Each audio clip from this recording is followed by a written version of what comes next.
Nah, jadi motivasinya itu adalah mungkin adalah tentang materi gitu kan. Tapi mungkin harus dirubah gitu kan. Saya mau berwirausaha supaya apa? Supaya memberikan manfaat untuk orang lain.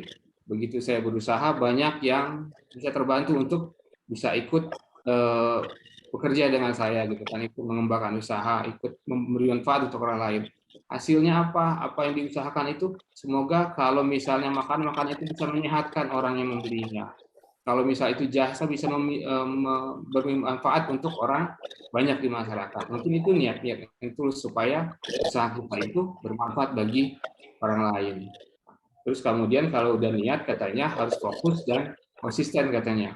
Jadi jangan 3 bulan jualan A nggak laku-laku, pindah ke jualan B, pindah ke jualan C gitu kan, konsisten. Mungkin nanti kita akan belajar dari Bu Rizky. Mengembangkan usaha itu berapa lama sih supaya baru kelihatan itu kan hasilnya. Fokus dengan konsistennya. Terus belajar juga dari Pak Sandi Uno katanya untuk jadi pengusaha itu harus punya kartu as katanya. Dia bilang sih ada 5 kartu asnya gitu kan. Tapi saya tambahkan menjadi 7 gitu, ada 2 gitu kan. Nah, kartu asnya apa? Satu itu kartu asnya adalah kerja keras. Jadi orang yang pengusaha itu harus bekerja lebih keras daripada orang lain. Sambil kerja keras juga harus kerja cerdas gitu kan. Kalau kerja keras saja mungkin ya begitu-begitu aja hasilnya, supaya hasilnya itu menjadi eksponensial, itu perkembangannya itu harus kerja cerdas sebenarnya. Kemudian harus kerja ikhlas katanya kali itu. Jadi kerja itu harus ikhlas itu kan, jangan ngoyo banget, terus kemudian harus juga memberikan manfaat bagi orang lain. Kemudian katakan juga kerja itu harus kerja tuntas gitu kan. Jadi kalau sudah dimulai harus diselesaikan gitu kan, jangan sampai ditinggal gitu kan, harus tuntas. Dan berikutnya adalah kerja lugas katanya. Jadi harus fleksibel mengikuti perkembangan zaman gitu kan, harus pintar gitu kan mengikuti perkembangan. Jadi jangan kaku gitu kan, lugas.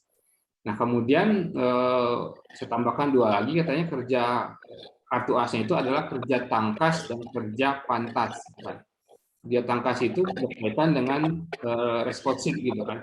Jadi kita harus tahu konsumen itu maunya seperti apa gitu kan, harus tangkas gitu kan, cepat merespon apa yang diinginkan oleh klien atau konsumen. Kalau di perawatan mungkin klien gitu kan, apa yang dia mau. Dan berikutnya terakhir itu adalah kerja pantas. Pantas itu yang kita lakukan usaha itu harus punya nilai moral, nilai norma, mengikuti aturan, mengikuti norma. Jadi jangan sampai usaha itu adalah melanggar hukum misalnya. Harus ada etikanya dalam berusaha. Nah itu adalah berkaitan dengan kerja pantas itu kan. Jadi asal untungnya banyak aja gitu kan, nggak seperti itu caranya. Prinsip dari seorang pengusaha gitu kan, harus ada etikanya, harus jujur, harus punya norma, aturan yang berlaku gitu. Nah, mudah-mudahan materi kita kali ini yang sangat menarik dengan sumber praktisi yang menggeluti usahanya sudah lama gitu kan, mungkin kita bisa mengambil manfaat dari sini untuk memacu kita semua untuk bisa memulai usaha-usaha dari yang kecil sehingga nanti menjadi yang besar. Itu saja mungkin dari saya. Semangat semuanya untuk peserta. Terima kasih kepada Bu Rizky, Bu Susi. Mohon maaf apabila ada kehilafan. Bila taufik wa hidayah. Assalamualaikum warahmatullahi wabarakatuh. Waalaikumsalam warahmatullahi wabarakatuh. Baik, terima kasih kepada Bapak Dr. Insinyur Andrian Primazani, MKM, yang telah menyampaikan sambutannya. Selanjutnya, sambutan kedua yaitu dari Kepala Urusan Kemahasiswaan, Stikot Rafflesia, Ibu Susilawati, kepadanya saya silakan. Terima kasih kepada Desi Fitri Anurinda. Assalamualaikum warahmatullahi wabarakatuh. Inna hamdalillah nahmaduhu wa nasta'inu wa nastaghfiruh wa na'udzu min syururi anfusina wa min sayyiati a'malina. May yahdihillahu fala mudilla lahu wa may yudlil fala hadiya lahu. Asyhadu an la ilaha illallah, asyhadu anna Muhammadan abduhu wa rasuluh. Senang sekali Ibu Rizky Halalia bisa berbagi di acara kajian bulanan ini ya. Ini untuk memupuk qadirun 'alal kasbi. Jadi ada 10 pilar akhlak yang harus dimiliki. Salah satunya adalah qadirun al kasbi, mampu berusaha, artinya rajin, pantang menyerah untuk hal kebenaran yang syar'i. Jadi orang yang mampu menghidupi diri sendiri itu akan lebih berharga, lebih baik karena apa?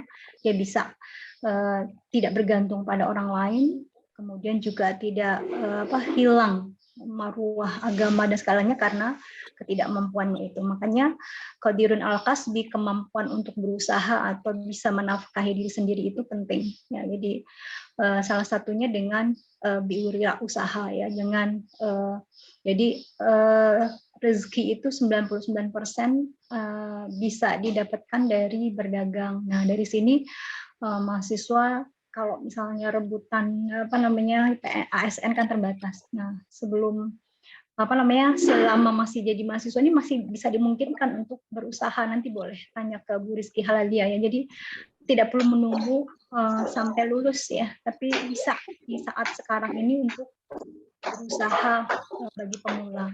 Jadi saya harap ini bisa dimanfaatkan ya. Bu Rizky Halalia ini sudah menjadi narasumber bagi Bapeda Tegal ya. Jadi mohon dimanfaatkan, kemudian juga sudah menghasilkan banyak produk gitu ya. Dan saya juga salah satu termasuk yang ikut nimbrung dalam produknya gitu ya, walaupun sekarang terhenti ya. Tapi mudah-mudahan teman-teman semua ini ya bisa memahami ini gitu.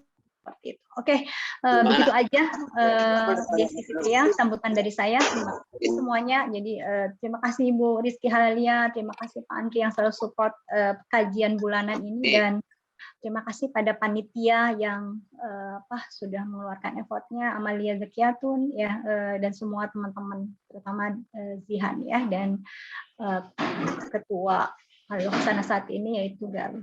Terima kasih juga para peserta semua. Oke. Assalamualaikum warahmatullahi wabarakatuh. Waalaikumsalam warahmatullahi wabarakatuh. Baik, terima kasih kepada Ibu Susilawati Mars yang telah menyampaikan sambutannya. Selanjutnya, sambutan ketiga yaitu dari Ketua Pelaksana Kajian Bulanan Saudari Galuh Parwati. Kepadanya saya silakan.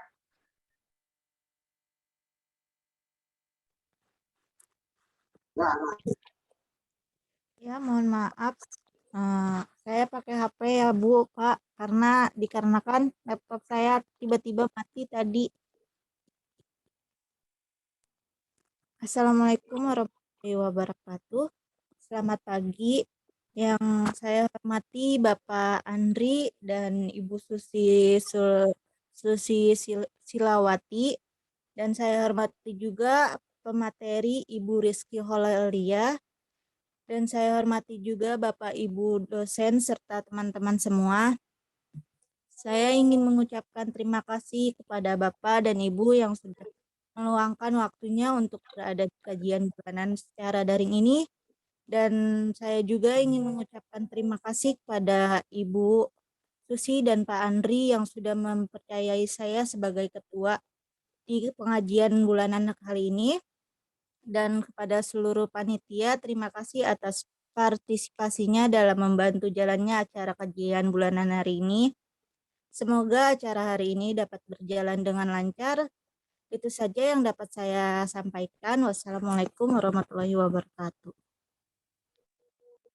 Waalaikumsalam warahmatullahi wabarakatuh. Baik, terima kasih kepada Saudari Galuh Parwati yang telah menyampaikan sambutannya. Baik, acara selanjutnya adalah pembacaan ayat suci Al-Quran yang akan dibacakan oleh Saudari Amalia Zakiyatun Malihah dan Laili Uswatun. Kepadanya saya silakan.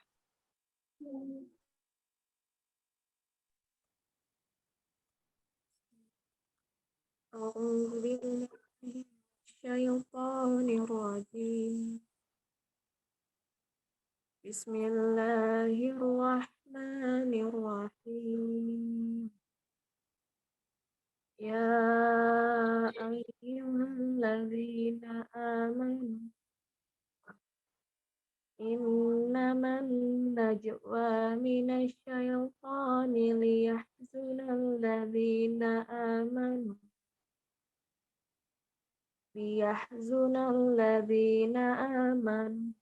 bisabil dhari شيئا إلا بإذن الله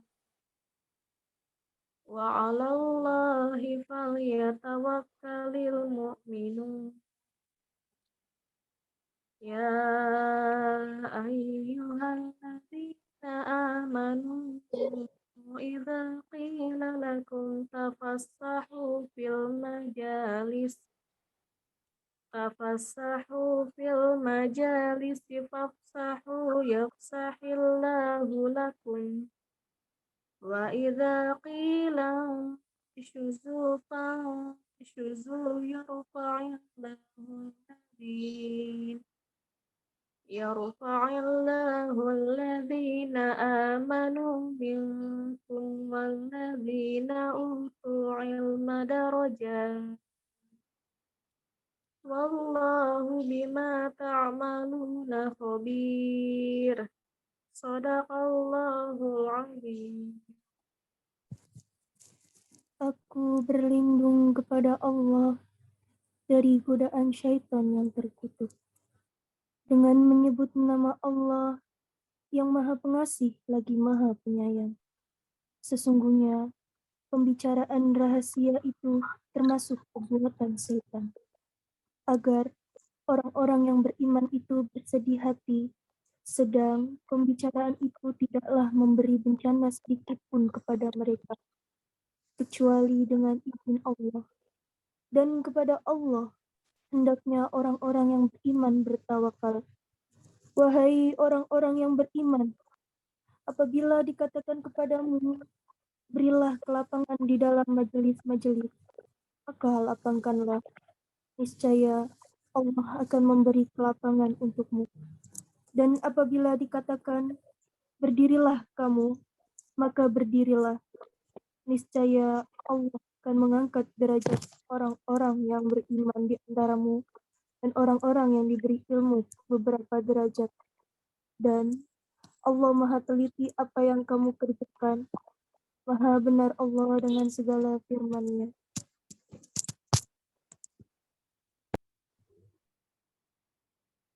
Baik, terima kasih kepada Saudari Amalia Zakiatul Malihah dan Leli Uswatun yang telah membacakan lantunan ayat suci Al-Quran. Semoga yang membacanya dan yang mendengarkan mendapatkan pahala. Amin ya rabbal alamin. Baik, selanjutnya adalah video penampilan mahasiswa. Kepada operator silakan.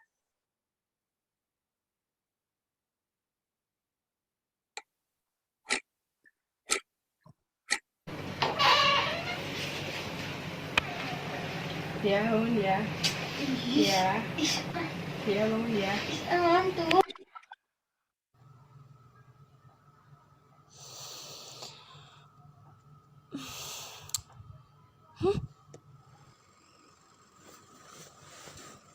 Duh, kesiangan gue.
Baik, acara selanjutnya kita ke Ibu Rizky Holalia SKM. Assalamualaikum Ibu. Assalamualaikum warahmatullahi wabarakatuh. Suaranya kedengeran? Kedengeran Ibu? Bagaimana kabarnya Ibu? Alhamdulillah baik. Gimana kabarnya? Semoga sehat selalu ya Ibu. Baik, saya izin untuk membacakan CV-nya ya Ibu.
Assalamualaikum Bu Alalia. Tadi katanya mau membacakan CV. Moderator, silahkan.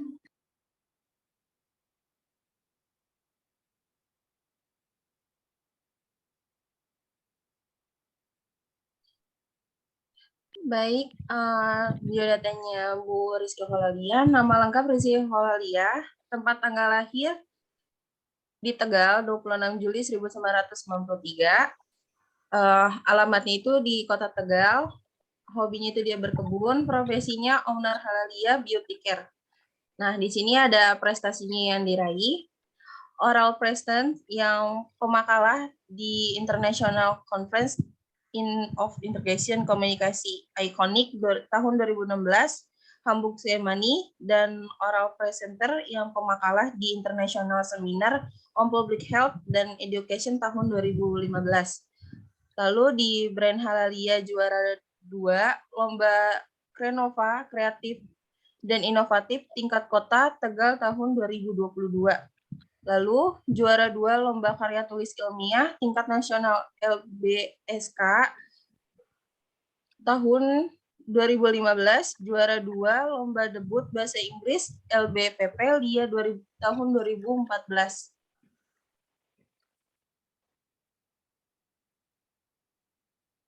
Lalu juara 1 lomba foto kategori ceria terunik PT Sumber Selera, juara 3 lomba karya tulis ilmiah Viva Sport tahun 2014, juara 1 mahasiswa berprestasi jurusan Ilmu Kesehatan Masyarakat tahun 2015, juara 1 mahasiswa berprestasi tingkat FIK UNES tahun 2015, mahasiswa berprestasi Universitas Negeri Semarang tahun 2015, yang terakhir, finalis 10 besar Lomba Karya Tulis Ilmiah Nasional Pekan Ilmiah Turis UNOSET tahun 2015.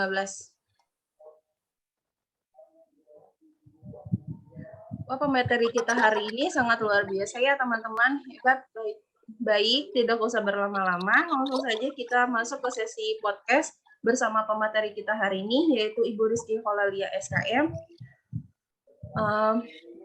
Baik Ibu, kita kan sebagai mahasiswa nih ingin memulai usaha. Nah, saya ingin tahu lebih dalam nih, Bu, bagaimana cara mengetahui peluang usaha yang sangat menguntungkan di era zaman sekarang.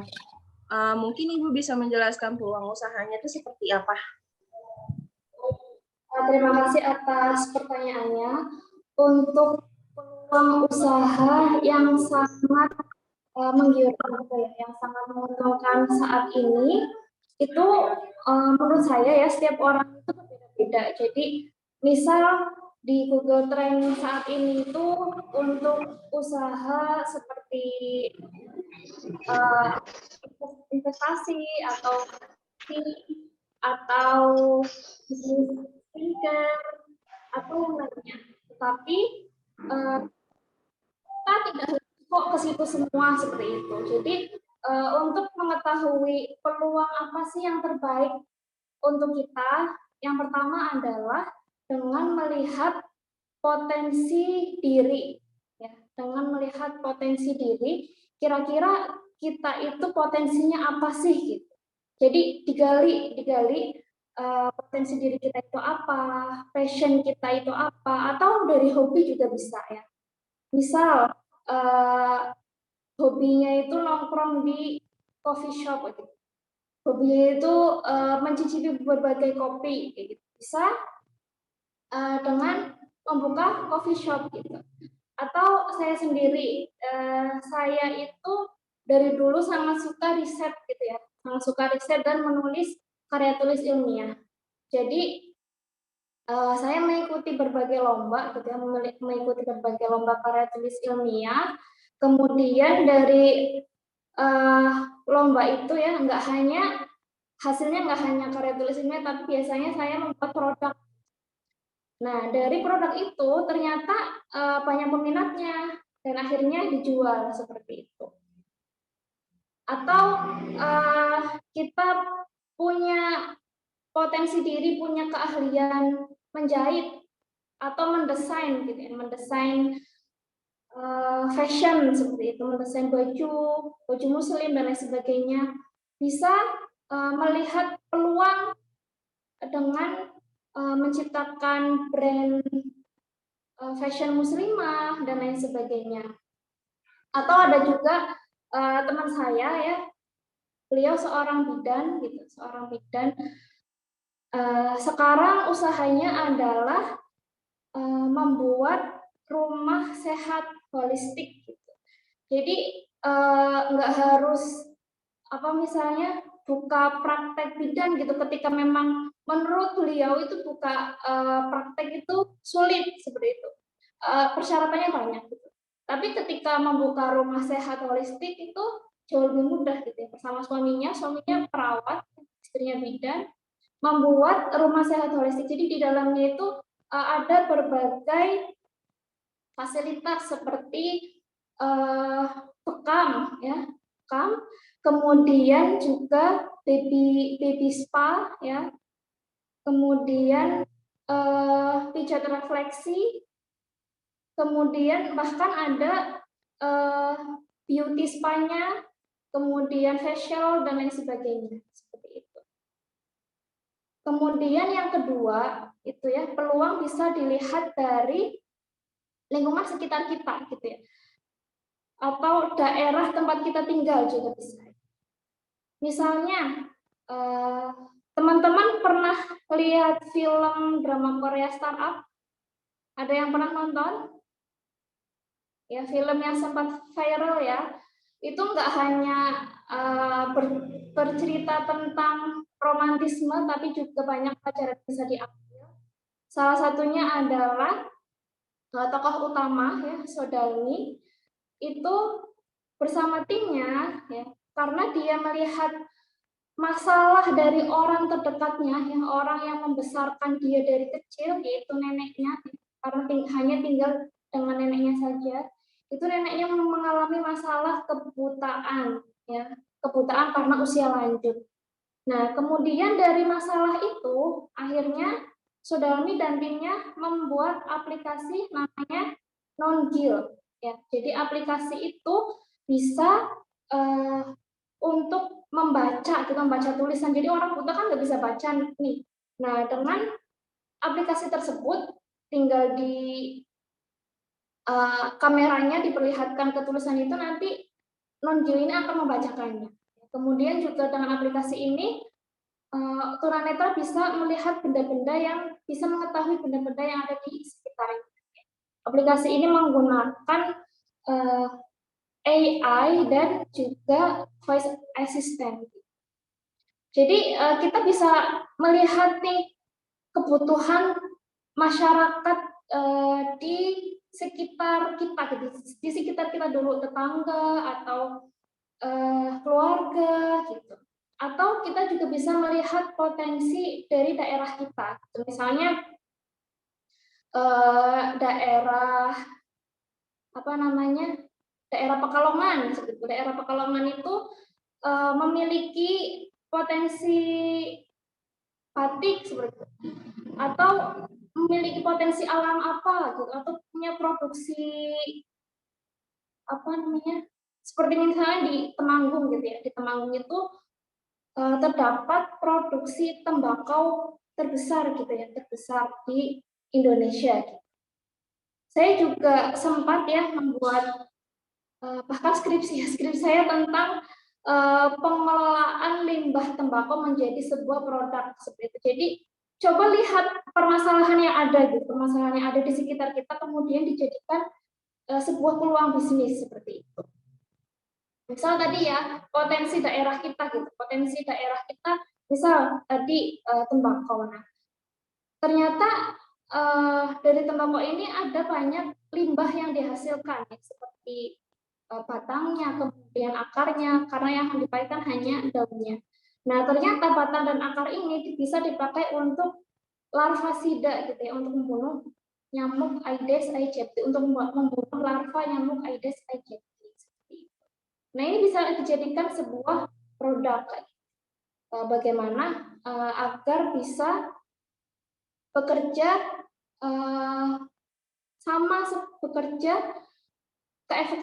keefektifannya itu sama seperti abate gitu. Bagaimana caranya? Kemudian kalau produknya cair itu kan masyarakat kurang menyukai gitu, karena bisa merubah warna, kemudian rasa dan bau dari air di bak mandi kita. Tapi buatlah dulu saya membuat granul, sehingga bisa diterima oleh masyarakat. Kemudian yang ketiga, tadi kan masalah di tetangga atau daerah kita. Nah, yang ketiga adalah kita melihat apa kebutuhan masyarakat luas gitu ya, yang lebih luas lagi di Indonesia. Kira-kira masalah yang terjadi itu apa? Kemudian solusi yang bisa kita berikan dalam bentuk produk maupun jasa. Jadi wirausaha itu nggak hanya produk ya, kita juga bisa menawarkan jasa seperti itu. Kayak Gojek, kemudian Gokar, itu dulu kan nggak ada orang kepikiran membuat aplikasi Gojek, Gokar seperti itu. Padahal itu adalah salah satu contoh bisnis jasa. Jadi nggak harus produk. Saya juga membuat LSH holistik itu juga bentuknya jasa. Kemudian yang ketiga, bisa dilihat dari masalah yang sering kita alami sendiri gitu. Contohnya, banyak orang, termasuk saya sendiri, itu suka lupa menaruh kunci gitu ya, menaruh kunci motor. Nah, dari masalah itu kita bisa mengatasinya, contohnya dengan membuat aplikasi gimana sih cara menemukan kunci yang hilang seperti itu. Jadi dari masalah sehari-hari kita gitu, bisa dijadikan peluang bisnis. Kalau kita lihat ya orang-orang Chinese gitu ya, atau kita lihat di aplikasi marketplace di Shopee, itu banyak sekali ya sekarang itu alat-alat rumah tangga yang dibuat oleh mereka gitu ya, banyak sekali, mulai seperti sapu, robot yang bisa untuk nyapu sendiri gitu ya, robotnya dalam bentuk bulat gitu ya, bulat, kemudian dia bisa mencari debu sendiri. Selain menyapu juga bisa mengepel seperti itu. Jadi dari masalah yang sering kita alami sehari-hari itu bisa dijadikan sebagai peluang bisnis. Kemudian tadi sudah 3 ya. Kemudian yang keempat adalah dengan terus mencari informasi. Dengan mencari informasi di sekarang banyak ya, di Google, kemudian di berbagai platform. Kita bisa mengetahui apa sih kira-kira peluang bisnis yang bisa kita ciptakan. Jadi jangan hanya mencari gitu, tapi cobalah untuk menciptakan peluang itu. Kemudian yang kelima adalah bisa dengan ATM, teknik ATM di bisnis orang lain. Jadi ketika kita melihat, oh bisnis orang lain ini kok bisa sukses banget ya, kemudian kita merasa punya potensi di situ, ya bisa dengan teknik ATM, amati, tiru, dan modifikasi. Yang terpenting adalah di modifikasi. Kita punya keunikan apa, kita punya kebaruan di mana, kita punya inovasi apa. Mungkin itu. Baik Ibu, lalu nih Bu, mau nanya lagi kan, bagaimana sih Bu cara meningkatkan pelayanan pelanggan agar pelanggan tuh merasa puas dengan bisnis kita gitu loh Bu? Untuk meningkatkan pelayanan, yang pertama pasti ya itu harus memberikan servis yang excellent gitu ya, memberikan servis yang excellent. Bagaimana caranya? Nah, kalau kita sudah memiliki karyawan, misal admin, ya kalau bisnisnya online, atau customer service, atau pelayan kalau di restoran atau coffee shop, gitu, bisnis kuliner ya, itu mereka harus dibina gitu ya, harus dibina bagaimana caranya untuk menghadapi customer gitu ya. Bahkan kalau perlu buatlah SOP ya. SOP itu standar operasional. Bagaimana mereka harus menyapa pelanggan, SOP-nya seperti apa, kemudian misal admin gitu ya, gimana cara mereka membalas setiap chat pelanggan seperti itu. Awalnya itu misal bertanya kepada customer gitu ya, apa yang mereka butuhkan. Kemudian kalau kita belajar dari 17 teknik closing gitu dari Coach Dewa Prayoga gitu ya, jadi setiap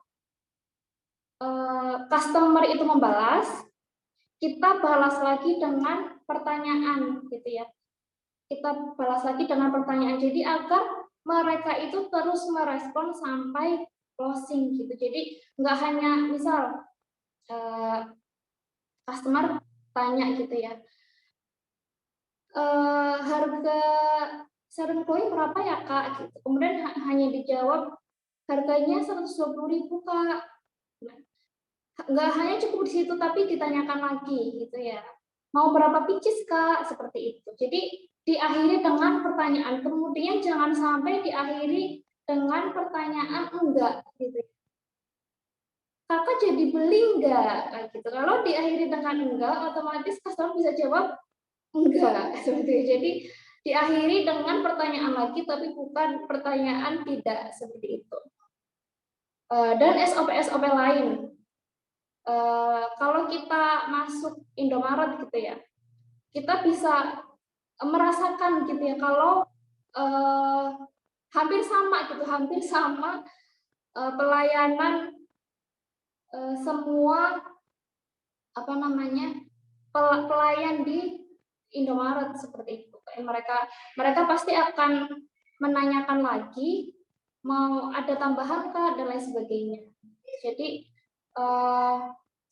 kita perlu membuat SOP gitu, SOP yang jelas, yang harus dipatuhi, yang harus dilakukan oleh CS kita, admin, atau pelayan. Kemudian itu yang pertama ya. Yang kedua itu sering mengadakan promo seperti itu ya. Sering mengadakan promo karena customer suka gitu ya, suka dengan adanya promo-promo menarik dari produk kita atau jasa kita. Kemudian yang ketiga yaitu memberikan reward kepada pelanggan setia. Jadi kalau ada pelanggan yang sering beli produk kita, maka berilah reward. Dan usahakan agar customer kita merasa spesial. Kemudian yang keempat adalah kalau bisnis kita memiliki agen, kemudian reseller, kemudian marketer dan lain sebagainya gitu ya. Mereka kan juga pelanggan kita. Selain itu mereka juga menjualkan lagi produk kita gitu ya. Agar mereka itu betah ya dengan kita, itu bisa diberikan dengan 3 pelayanan. Yang pertama adalah pembinaan gitu ya, pembinaan secara kontinu gitu ya, secara konsisten. Jadi seminggu sekali misal. Kemudian yang kedua ya, itu berikan fasilitas kreatif kit gitu. Kreatif kit seperti misal ketika bisnisnya produk ya, seperti foto produk, video produk, kemudian video influencer dari endorsement dan lain sebagainya gitu. Jadi fasilitasi, jadi bukan mereka yang mereka nggak harus mikir lagi gitu, nggak harus mikir lagi gimana caranya iklan, gimana caranya promosi produk gitu. Tapi kita sudah memberikan fasilitas tadi. Kemudian yang ketiga, berikan reward kepada agen atau reseller yang mereka penjualannya tinggi, sehingga itu akan membuat mereka semangat ya untuk terus berjualan gitu, untuk terus berbelanja produk kita. Karena kalau mereka sudah nyaman, mereka akan terus gitu ya, akan terus setia dengan produk kita. Intinya itu sih. Kemudian nanti di SOP itu juga setiap CS, kemudian admin, kemudian pelayan itu harus melayani customer seperti raja gitu ya, harus ramah. Kemudian juga seringkali itu komplain dari para customer adalah ketika mereka komplain itu tidak ditanggapi. Jadi ketika ada customer komplain itu cepat-cepatlah ditanggapi gitu ya. Cepat-cepatlah ditanggapi, kemudian diberikan solusi. Misal kalau belanja online itu ada produk yang kurang ya, segera minta maaf gitu ya, segera minta maaf. Kemudian kirimkan produk yang kurang tadi, kalau perlu dikasih bonus karena kesalahan dari karyawan kita atau dari kita. Mungkin itu. Baik Ibu, pertanyaan yang terakhir, apa saja sih Bu strategi marketing bisnis yang tepat agar bisnis kita jalan itu berhasil? Baik. Untuk strategi marketing, yang pertama adalah membuat brand yang kuat gitu ya, membuat brand yang kuat, kemudian membuat brand awareness gitu. Misal teman-teman mau bisnis brand owner gitu ya, mau membuat sebuah brand kayak gitu, buatlah brand yang berkesan di hati customer seperti itu. Misal brand saya Halia. Kenapa kok disebut Halia? Sebenarnya berasal dari nama saya ya. Jadi Rizky Halalia bukan Rizky Halalia ya, Halalia gitu dari belakang nama saya. Kemudian karena target market saya itu adalah jadi harus menentukan target market ya. Target market saya adalah muslimah. Nah, kemudian dari nama Halalia, jadi orang-orang itu sudah tanpa halal MUI pun orang-orang sudah tahu, oh ini berarti produk halal. Jadi harapannya harapannya produk ini itu membuat mereka merasa nyaman bahwa mereka memakai produk-produk yang halal gitu, halal dan terbuat dari bahan-bahan yang natural dan herbal. Jadi buatlah brand yang kuat gitu ya, tertanam kuat di customer gitu. Kemudian yang kedua adalah iklan gitu ya. Nah, untuk iklan ini sesuaikan budgetnya. Jadi yang kedua itu menentukan budget iklan. Sesuaikan budget yang kita miliki untuk marketing gitu ya. Jadi ketika budget kita kecil, kita harus langsung endorse artis yang perlu pengeluaran banyak atau langsung AdSense sekian puluh juta seperti itu. Jadi pengalaman saya sendiri gitu ya, ketika baru mulai usaha itu biasanya nih oh. Ya pokoknya patokannya ini aja, karena waktu moto ini yang ini, makanya orang bingung, orang pergi ke situ nyari kemana. Dan ketika saya menghubungi influencer, misalnya artis dengan follower sampai cukup mahal gitu ya, bahkan sampai 10 juta, 15 juta itu sekali video. Jadi sesuaikan budget kita. Apakah bisa dengan cara gratis? Caranya gimana? Ini berdasarkan pengalaman saya. Jadi kalau buat status di WA, Facebook dan sebagainya itu teman-teman sudah bisa ya. Untuk cara free marketing yang pertama itu bisa dengan free endorse. Memang bisa endorse, bisa gitu ya. Teman-teman bisa dengan di IG gitu ya. Free endorse itu nanti bermunculan. Jadi influencer dari follower 10.000 mereka Di ujungnya beli itu kayak kamera situ. Kayak kamera. membuat konten video atau konten dan hasilnya itu bagus.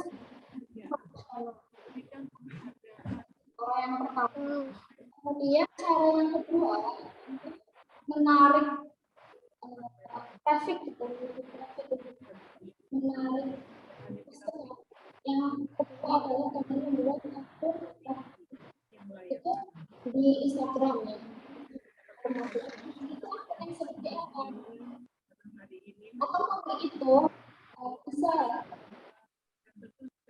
jadi itu tergantung misal produk kita punya produk ya, kita bisa bikin akun publik misalnya tips perawatan kulit seperti itu. Nah, di akun publik itu nanti kita share konten-konten mengenai tips-tips perawatan kulit, ya, tips-tips kesehatan dan lain sebagainya. Nah, kalau orang ketika mereka melihat konten-konten jualan biasanya kan sedikit yang mau follow, sedikit yang mau like dan komen gitu. Tapi ketika konten-kontennya bermanfaat untuk mereka, maka mereka akan dengan sukarela ya follow, dengan sukarela like, komen dan sebagainya. Nah, dari akun-akun publik itu nanti yang akan membuat akun-akun konten di akun-akun publik biasanya menjadi konten viral. Biasanya teman-teman sendiri kalau nyari di search gitu ya, search engine di Instagram, itu misalkan muncul macam-macam gitu ya. Kalau misal artis-artis itu malah justru kebanyakan yang muncul di pencarian adalah fanbase gitu. Nah, seperti itulah akun publik. Jadi bukan akun orangnya tapi akun publik. Nah, kalau bikin akun publik itu nggak sempat untuk bikin konten, bisa kita dengan repost aja ya, boleh repost konten orang, syaratnya dengan menyantumkan sumbernya gitu. Cara menyantumkan sumbernya adalah dengan nulis kredit gitu, tulisannya kredit, kemudian akun yang membuat konten tersebut seperti itu. Nah, dari akun publik ini ya nanti akan menggiring traffic gitu ya, orang-orang untuk ke akun jualannya kita. Itu adalah cara gratisan yang cukup efektif ya, sangat efektif untuk menarik traffic ya. Kemudian cara selanjutnya juga bisa melalui fans page ya, fans page di Facebook. Kalau di IG namanya akun publik, kalau di Facebook namanya fans page. Nah, fans page ini juga seperti itu. Mungkin sekarang teman-teman bisa sering lihat di Facebook gitu akun-akun publik yang nge-share soal hal-hal yang lucu kayak gitu. Kemudian di bawahnya ada link kalau mau beli, misal kontennya itu adalah artis tertentu, terus kalau mau beli baju yang dipakai soal JJ sekarang yang lagi viral, yang bagi JJ silahkan klik link di bawah seperti itu. Itu adalah akun-akun fans page. Jadi akun-akun publik tersebut lebih mudah untuk viral sekarang dibanding akun-akun personal atau akun jualan, itu karena algoritma dari Instagram dan Facebook memang seperti itu gitu ya. Jadi memang nggak mau kita harus mengikuti perkembangan teknologi seperti itu. Kemudian yang algoritmanya masih acak gitu ya, tidak seperti Instagram dan Facebook, itu adalah TikTok ya. Jadi TikTok sekarang lebih mudah untuk berjualan dibanding Instagram dan Facebook seperti itu. Kalau Instagram dan Facebook, setiap postingan kita itu hanya menjangkau 30% dari follower kita. Kalau follower akun Halia.Tika sendiri sudah 23.000 ya. Jadi hanya 30%-nya saja yang follow, jadi yang nggak follow pun nggak bisa lihat. Nah, gimana caranya agar bisa menjangkau luas? Salah satunya yaitu dengan tadi kita buat akun publik, kemudian akun publik dikirim ke akun jualan kita seperti itu. Ini untuk yang belum berbayar dulu ya, saya menjelaskan. Kemudian tadi ya TikTok. Nah, kemudian cara yang ketiga yaitu dengan iklan berbayar. Iklan berbayar bisa dengan IG AdSense, kemudian FB AdSense, kemudian TikTok AdSense juga sudah ada, di YouTube juga bisa, kemudian juga Google AdSense. Nah, kita perlu menyediakan budget khusus untuk marketing gitu. Jadi ketika kita menentukan harga produk ya, itu sudah dihitung dengan budget marketing juga. Jadi jangan misal kita produksi produk X gitu ya, itu 15.000, kemudian kita mau ngambil untung 5.000 aja deh, 20.000 gitu, atau kita mau ngambil 10.000 aja deh, jadi dijual 25.000 tanpa menghitung HPP, harga pokok produk. Jadi harus dihitung HPP dulu ya. Teman-teman udah pernah belajar HPP belum? Ya, jadi HPP atau harga pokok produk itu adalah harga pokoknya ya. Jadi sebelum dihitung dengan laba yang akan dihasilkan gitu. Nah, cara menentukan HPP itu yang pertama adalah menentukan harga produksi. Jadi dari bahan-bahannya itu di total berapa ya untuk satu produk. Kemudian juga alat-alatnya pun dihitung. Nah, cara menghitung alatnya adalah dengan harga susut per tahun. Jadi teman-teman nggak akan rugi kayak gitu, nggak akan rugi. Kemudian juga dihitung biaya marketing per bulan. Misal teman-teman sudah membudget biaya marketing itu 1 bulan 3 juta, ya, itu sudah masuk ya, sudah masuk di HPP tadi. Gitu. Kemudian setelah ditentukan HPP, misal HPP produk X kayak gitu ya, itu setelah ditotal semuanya ternyata harganya 25.000. Nah, kemudian teman-teman mau mengambil laba berapa persen ya, misal dari misal 50% gitu, atau misal 100%. 100% adalah 25.000 juga. Berarti teman-teman jual produknya itu adalah 50.000 seperti itu. Jadi biaya marketing, kemudian biaya alat dan bahan harus dihitung ya, dihitung sampai ketemu HPP, kemudian teman-teman ingin laba berapa, nah itu nanti akan jadi harga jual produk. Jadi memang teman-teman harus menyediakan biaya marketing ya, biaya marketing untuk brand awareness. Jadi walaupun kita endorse ya, endorse itu walaupun biayanya sampai 10 juta, itu belum tentu akan balik langsung 10 juta gitu. Jadi sebenarnya endorsement itu adalah untuk brand awareness agar orang-orang itu tahu produk kita kayak gitu. Jadi nggak langsung nanti yang beli itu bisa langsung nutup yang 10 juta tadi, itu enggak. Jadi memang harus diperhitungkan sekali untuk biaya marketing ini. Kemudian juga kalau Facebook AdSense ya itu lebih terukur gitu ya, lebih terukur untuk berapa orang yang akan mengklik iklan kita, kemudian berapa yang akhirnya closing seperti itu. Tapi biayanya juga lumayan besar. Kalau dulu ya, kalau zaman dulu sekitar tahun 2015, 2016 itu biaya AdSense itu masih tergolong murah gitu ya. 50.000 aja itu bisa menjangkau banyak gitu. Kalau sekarang ya 100.000 aja biasanya, 100.000 per hari ya, per hari bukan per bulan. 100.000 per hari aja itu biasanya boncos gitu ya. Jadi memang perlu budget yang cukup tinggi untuk iklan berbayar gitu. Kalau 100.000 per hari berarti 30 hari 3 juta itu untuk biaya AdSense. Mungkin itu yang bisa saya sampaikan. Bahkan ada pertanyaan lagi? Baik Ibu, terima kasih atas jawabannya dan materi yang Ibu sampaikan. Semoga ilmu yang disampaikan bisa bermanfaat untuk kami semua ya Bu. Baik, selanjutnya kita masuk sesi tanya jawab.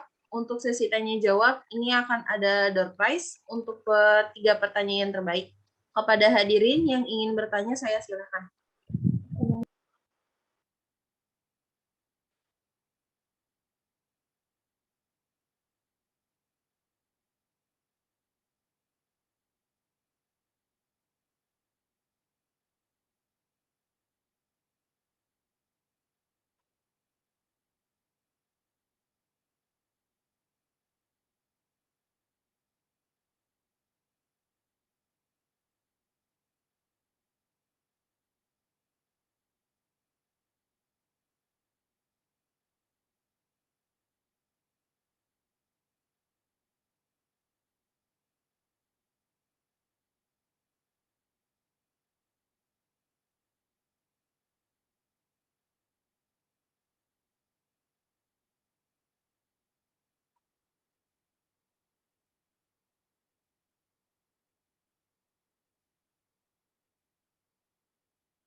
Ibu ada yang bertanya nih Bu, dari Amira. Dia bertanya, izin bertanya Ibu, bagaimana sih cara kita bersaing secara sehat jika ada orang lain yang mempunyai usaha yang sama dengan usaha yang kita miliki? Bagaimana sih caranya kita bersaing secara sehat ya ketika memiliki bisnis yang sama gitu ya, baik produknya atau jasanya seperti itu. Ketika kita berbisnis gitu ya, ketika kita punya pesaing, kita fokus pada pelayanan kita fokus pada kualitas produk kita gitu ya. Kita terus berinovasi seperti itu. Jadi kalau kita belajar dari pengalaman, mungkin teman-teman tahu ya kasus yang sedang viral sekarang, yaitu HS Glow dengan MS Glow kayak gitu ya. Jadi belajar dari kasus ini dulu ya. Jadi kasus ini sebenarnya MS Glow itu menggugat PS Glow karena diduga mereka itu menjiplak kayak gitu ya, menjiplak brand mereka seperti itu. Kemudian mengajukan menuntut mereka ke pengadilan. Nah, kemudian ternyata ya sekarang justru PS Glow yang menang gitu. Jadi awalnya MS Glow yang nuntut terus, tetapi menurut Haki gitu ya, menurut Haki beda gitu ya. Jadi ketika kita punya bisnis, kemudian memang perlu mendaftarkan brand kita ke Haki gitu ya, hak kekayaan intelektual. Produk Halia juga sudah didaftarkan ke sana. Kenapa? Karena agar orang lain itu tidak membuat usaha dengan nama yang sama seperti brand kita gitu. Contoh, saya sudah mendaftarkan nih Halia, maka kalau ada orang yang punya bisnis skincare dengan Halia itu nggak boleh ya, dan harus ditutup.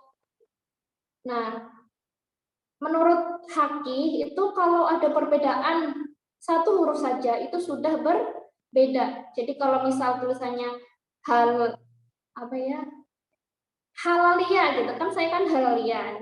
Kemudian ada kainnya Halia, maka itu sudah berbeda. Itu menurut Haki kayak gitu. Nah, jadi MS Glow itu menuntut PS Glow, padahal akhirnya menurut Haki itu berbeda ya. MS Glow sama PS Glow jelas beda gitu ya. Yang pertama M, yang kedua P gitu. Untuk PS Glow sendiri itu berasal pun dari nama suami miliknya ya, Putra Siregar Glow seperti itu. Nah, akhirnya justru PS Glow yang menang, kemudian MS Glow diminta untuk membayar kerugian sebesar 37,9 miliar kepada PS Glow. Nah, itu termasuk persaingan yang kurang sehat ya gitu ya. Kalau bisa sih kita kalau ada masalah nggak perlu sampai tuntut-menuntut seperti itu gitu. Apalagi kalau kita kurang kurang menelisik kayak gitu, apakah kita benar ataukah salah. Nah, ketika ada ketika ada bisnis lain yang sama dengan kita gitu ya, kita fokus aja dengan produk dan pelayanan kita gitu ya. Kita harus terus berinovasi, memberikan karya-karya baru seperti itu. Belajar dari pengalaman Nokia gitu ya. Jadi pada saat saya SMA gitu ya, HP yang paling diminati gitu ya, itu adalah Nokia gitu. Mungkin beda zaman ya dengan teman-teman sekalian. Jadi dulu yang paling digandrungi oleh remaja adalah HP Nokia, gitu. Belum ada HP Samsung dan lain sebagainya. HP Nokia dengan berbagai tipe, jadi banyak sekali tipenya, dari tipe jadul sampai ada kameranya, kemudian bisa buka video dan lain sebagainya. Kalau dulu itu untuk kirim-kiriman file itu pakai infrared gitu, Bluetooth ya, nggak seperti sekarang ya bisa via WA dan lain sebagainya. Nah, kemudian muncullah HP Android, muncul HP Android. Tetapi si Nokia ini itu tidak mau berinovasi gitu ya, merasa saya sudah menjadi rajanya HP gitu ya. Jadi nggak perlu ngikut-ngikutin si Android ini. Dan pada akhirnya Nokia gulung tikar. Sekarang sudah berhenti berproduksi gitu, karena ditinggalkan oleh customer-customernya gitu ya. Apalagi sekarang kan kalau ada HP baru kemudian ganti HP dan sekarang sudah ke Android semua. Jadi ketika kita memiliki produk, teruslah berinovasi gitu. Nggak cukup hanya puas dengan satu produk, tapi teruslah berinovasi, mencari tahu apa sih kebutuhan masyarakat saat ini, apa sih kebutuhan, apa sih masalah yang harus dipecahkan, apa sih solusi yang harus kita berikan kepada masyarakat seperti itu. Saya sendiri dulu itu produknya hanya sabun herbal, gitu ya, hanya sabun herbal. Tapi semakin kesini ya orang-orang itu semakin butuh produk-produk yang lain seperti serum, kemudian facial wash cair dan lain sebagainya, sehingga Halia berusaha untuk berinovasi gitu ya. Dan selain berinovasi juga mengikuti berbagai lomba gitu ya. Itu juga bisa untuk pasokan modal gitu ya. Dari lomba bisnis atau lomba Prenova itu ketika menang bisa jadi tambahan modal kita. Jadi fokuslah ke tadi ya produk kita, ke pelayanan kita, kemudian ke inovasi kita ya. Jadi kita bersaingnya dengan itu gitu ya. Tidak perlu menyerang dengan tidak sehat. Mungkin itu yang ada pertanyaan lagi? Baik Ibu, di sini ada yang bertanya lagi, Siti Habibah. Jika kita mempunyai usaha, tapi kita ingin mengembangkan usaha tersebut seperti membuat beberapa cabang usaha di setiap daerah. Nah, hal apa sih yang efektif yang harus kita lakukan untuk mengembangkan usaha tersebut? Baik. Ketika kita ingin membuka cabang ya di berbagai daerah, itu bisa juga dengan franchise kayak gitu ya, franchise. Nah, caranya seperti apa? Itu misal kita punya usaha itu bisa jamur crispy atau cumi crispy gitu, atau ada juga dulu di kampus ya kuch-kuch hotahe. Kuch-kuch hotahe itu tahu yang crispy seperti itu, kemudian dikasih bumbu dan sebagainya.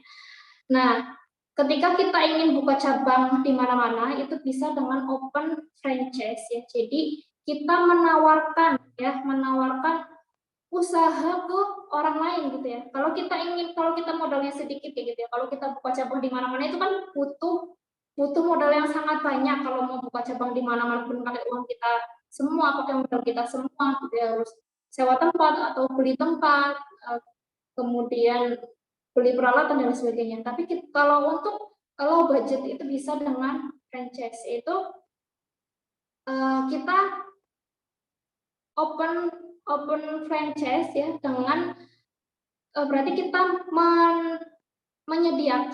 menyediakan misal bahan baku, kemudian gerobaknya yang sama dengan kita ya, kemudian bumbu-bumbunya juga dari kita. Nah, kita menentukan budgetnya gitu ya. 8 juta sudah paketnya apa aja seperti yang mereka dapat kayak gitu. Apa misal resepnya, kemudian bahan baku dan lain sebagainya seperti itu. Itu bisa. Nah, untuk open franchise ada berbagai kebijakan ya. Ada yang mereka yang franchise itu harus sekian persen dari penjualannya itu untuk yang owner dari franchise-nya. Ada juga yang setelah mereka beli franchise maka sudah lepas seperti itu. Ada yang seperti itu juga. Ada yang mau ditanyakan lagi? Ada yang bertanya lagi nih Bu, dari Fadila Syamhat. Izin bertanya Ibu, dalam memulai bisnis sangat penting untuk mengetahui bakat dan peluang kan ya Bu. Kira-kira yang didahulukan untuk memulai bisnis itu mengetahui bakat kita terlebih dahulu atau mencari peluangnya ya Bu? Jadi untuk memulai bisnis ya, itu tadi ya, jadi nggak harus berdasarkan hobinya kita gitu. Tapi kita bisa mencari peluang dari mana saja gitu. Kita bisa menciptakan peluang lebih tepatnya, menciptakan peluang dari mana saja gitu ya. Kalau kita melihat masalah di sekitar kita yang perlu dihasilkan solusi dengan produk atau jasa, ya mulai saja gitu. Yang penting adalah segera mulai kemudian konsisten dengan apa yang sudah kita mulai. Enggak misal baru 2 bulan kemudian ganti lagi seperti itu. Kayak misal saya hobinya berkebun kayak gitu, tapi saya juga punya hobi lain, riset gitu ya. Nah dari riset itu dihasilkan produk, kemudian ternyata bisa menjadi peluang bisnis yang cukup menggiurkan. Kemudian juga bisa dengan teman-teman, kalau di Istikes ada PKM nggak? Program kreativitas mahasiswa yang didanai oleh pemerintah. Nah, teman-teman bisa juga dengan mengikuti itu. Dari PKM ini ada macam-macam seperti PKM penelitian, ada PKM-K, PKM kewirausahaan, PKM GT, PKM AI, kemudian PKM pengabdian masyarakat. Nah, dari PKM itu misal teman-teman nih punya menemukan masalah apa, kemudian punya solusi. Nah, teman-teman bisa mengikutkan itu ya di PKMK, kemudian bisa dapat dana gitu ya, dapat dana cukup besar, dananya ya bisa sampai 15 juta, 20 juta atau 12 juta ya. Itu bisa untuk modal teman-teman berbisnis, bisa dilanjutkan. Saya sendiri untuk bisnis ya itu dimulai pada tahun 2014 semester 4. Jadi saya berjualan sabun herbal gitu ya. Itu saat itu belum marak skincare itu belum marak, belum ada gitu. Adanya itu klinik dokter itu sudah ada, tapi belum ada produk-produk serum, face mist dan lain sebagainya itu belum ada, sehingga sangat diminati oleh masyarakat saat itu gitu, apalagi mahasiswa. Jadi tidak harus dari hobinya kita gitu. Kalau kita merasa dari hobinya kita belum bisa dihasilkan produk atau jasa atau menjadi peluang bisnis, kita bisa mencari dari peluang-peluang yang lain gitu. Jadi masalah-masalah di sekitar kita kan tadi sudah dijelaskan ya, dari masalah yang butuh solusi gitu ya, kebutuhan masyarakat apa yang kita ciptakan peluang usaha gitu. Jadi jangan hanya nyari peluang apa, tapi ciptakanlah peluang itu sendiri.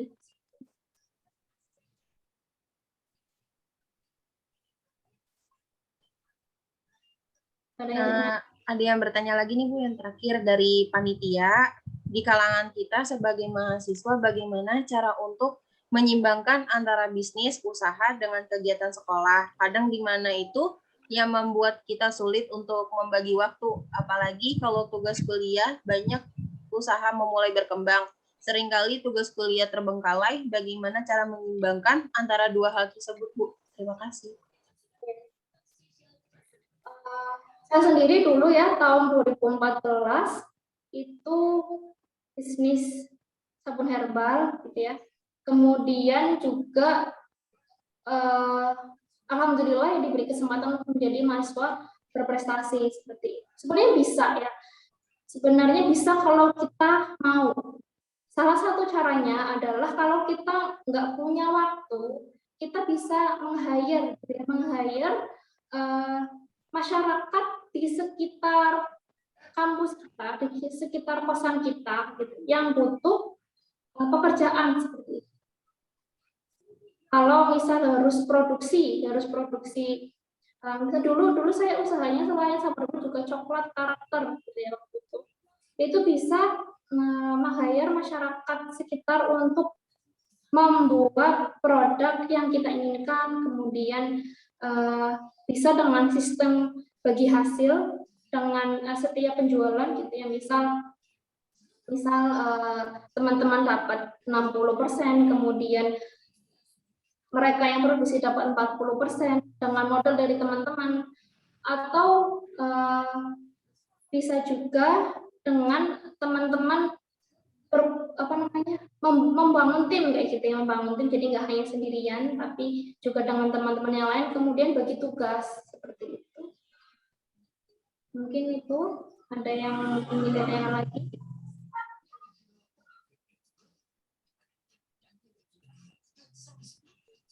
Sepertinya sudah Ibu.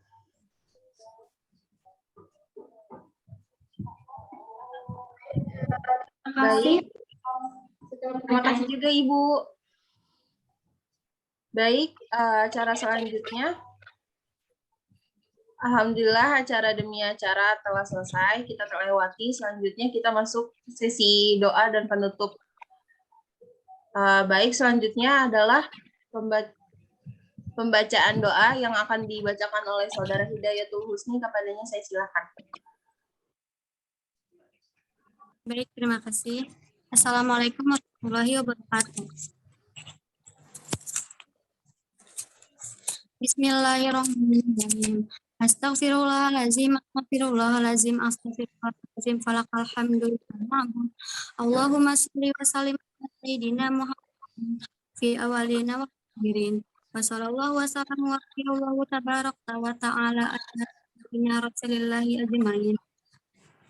Bismillahirrahmanirrahim. Alhamdulillahirabbil alamin. Hamdan syakirin, hamdan naimin, hamdan nuafihu mazid. Yukazibu bihi mazidatu birabbihi walakal hamdu walakal syukru kama yanbaghi liwajhikal karim.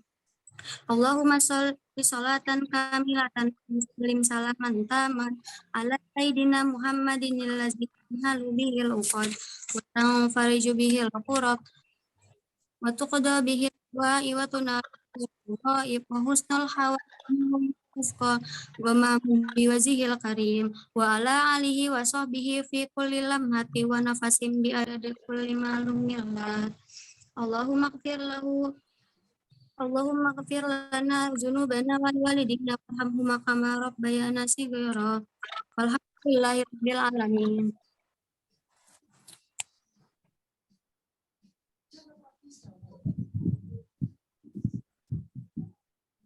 Baik, terima kasih kepada Saudari Hidayatul Husni yang telah membacakan doa. Kesimpulan dari kajian bulanannya hari ini adalah kita jadi tahu strategi marketing yang tepat seperti apa untuk pemula yang ingin memulai bisnis usaha. Lalu kita juga mengetahui hal apa aja yang harus diperhatikan memulai bisnis untuk pemula. Yang terakhir kita sesi foto ya, bersama dulu.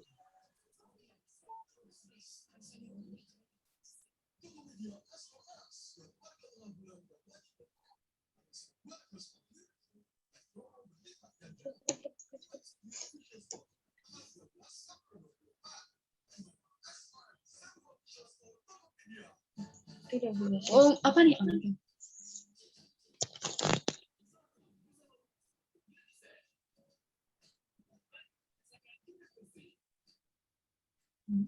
Cam ya, ini mau difoto. Slide 1, 1, 2, 3. Lanjut, slide 2, 1, 2, 3.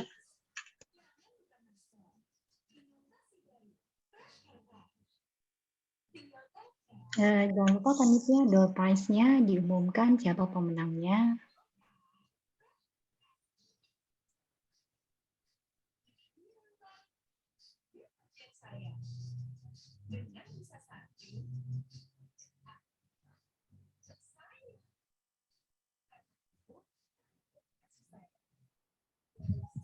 Selamat kepada 3 peserta yang sudah bertanya dengan pertanyaan yang terbaik. Nama yang mendapatkan door prize adalah Amira, Siti Habibah, Fadila Syamhat. Untuk para peserta yang mendapatkan door prize bisa langsung hubungi ke kajian ya. Nomornya tertera ada di chat. Terima kasih. Dan jangan lupa untuk absensi kajian bulannya ya teman-teman.